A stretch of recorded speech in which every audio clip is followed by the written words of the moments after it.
செங்கல்ல இருந்து சுண்ணாம்பு வரைக்கும் கஸ்டமருக்கு நாம தானே கேரண்டி. கான்ட்ராக்டர் குமார் மாதிரி ஆளுங்களுக்கு தான் ஜிபிஆரின் டிஎம்டி கம்பிகள். நெல்லை பாளையங்கோட்டையில் செயல்பட்டு வரும் தனியார் தொடக்க பள்ளியான லயோலா கான்வென்ட்டில் புதிய மாணவர் சேர்க்கைக்கான விண்ணப்பம் வழங்கப்படுவதை அடுத்து இரவு முதலே நூற்றுக்கணக்கான பெற்றோர் தங்கள் பெண் பிள்ளைகளுக்காக சாலையில் காத்திருக்கின்றனர்.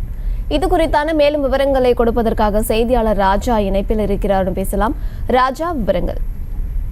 அம்ருத், 2023-24 ஆண்டு கல்வி ஆண்டுக்கான தேர்வுகள் பெரும்பாலான பள்ளிகளில் முடிந்து விடுமுறை அறிவிக்கப்பட்டுள்ளது. இந்நிலையில் புதிய கல்வி ஆண்டுக்கான மாணவர் சேர்க்கை விண்ணப்பம் வழங்கும் நாள் குறித்த விவரங்கள் அந்தந்த பள்ளிகளில் அறிவிப்பு பலகையில் தெரிவிக்கப்பட்டுள்ளது.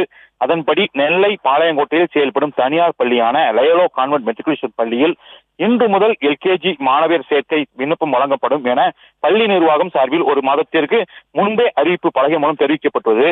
பாளையங்கோட்டை தென்னகத்தின் ஆக்ஸ்போர்ட் என்ற பெயர் பெற்ற பகுதி குறிப்பாக இந்த கான்வென்ட் பள்ளியில் தங்கள் குழந்தைகள் சேர்ப்பதற்கான பெரும்பாலான பெற்றோர்கள் விரும்புவது வழக்கம். குறிப்பாக இது பெண் குழந்தைகளுக்கான தொடக்கப்பள்ளி. இந்த தொடக்கப்பள்ளியை தொடர்ந்து அருகில் இருக்கக்கூடிய இக்னேஷியஸ் கான்வென்ட் பள்ளியில் மாணவியின் 12ஆம் வகுப்பு வரை மகளிருக்கு பள்ளியாகவே தொடர்வது எதுவாக அமைந்திருக்கிறது. 100 ஆண்டுகள் பழமையான இந்த பள்ளியில் தங்கள் குழந்தைகளை சேர்ப்பதற்கு பெற்றோர்கள் நேற்று ஞாயிற்றுக்கிழமை விடுமுறை நாள் என்றாலும் மதியம் முதலே சாலையில் அமர்ந்து காத்திருக்க தொடங்கிவிட்டனர்.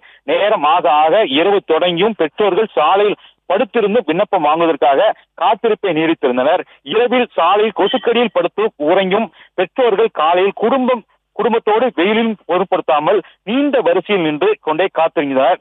காலை 9 மணிக்கு பள்ளி திறக்கப்பட்டு விண்ணப்பங்கள் கொடுக்கப்படும் என பள்ளி நிர்வாகம் தெரிவிக்கப்பட்டுள்ளது. 150 இருக்கைகள் உள்ள பள்ளிக்கு 300 விண்ணப்பங்கள் வரை கொடுக்கப்படும் என தெரிவிக்கப்பட்டது. காலை சரியாக 9 மணிக்கு கதவு திறக்கப்பட்டு விண்ணப்பங்கள் வழங்கப்பட்டது. நேற்று காலை முதலே காத்திருக்கும் பெற்றோர்கள் மிகுந்த ஆர்வத்துடன் 50 ரூபாய் பணம் கட்டி விண்ணப்பத்தை மிகுந்த மகிழ்ச்சியுடன் வாங்கி சென்றனர். தொடர்ந்து வெயிலும் பொருட்படுத்தாமல் பெற்றோர்கள் நீண்ட வசூல் காத்திருக்கிறது பார்ப்பவர்கள் வியப்பிக்க வைக்கிறது. செங்கல்ல இருந்து சுண்ணாம்பு வரைக்கும் கஸ்டமருக்கு நாம தானே கேரண்டி. கான்ட்ராக்டர் குமார் மாதிரி ஆளுங்களுக்கு தான் ஜிபிஆரின் டிஎம்டி கம்பிகள். செய்திகளை உடனுக்குடனும் துல்லியமாகவும் தெரிந்து கொள்ள சப்ஸ்கிரைப் பண்ணுங்க.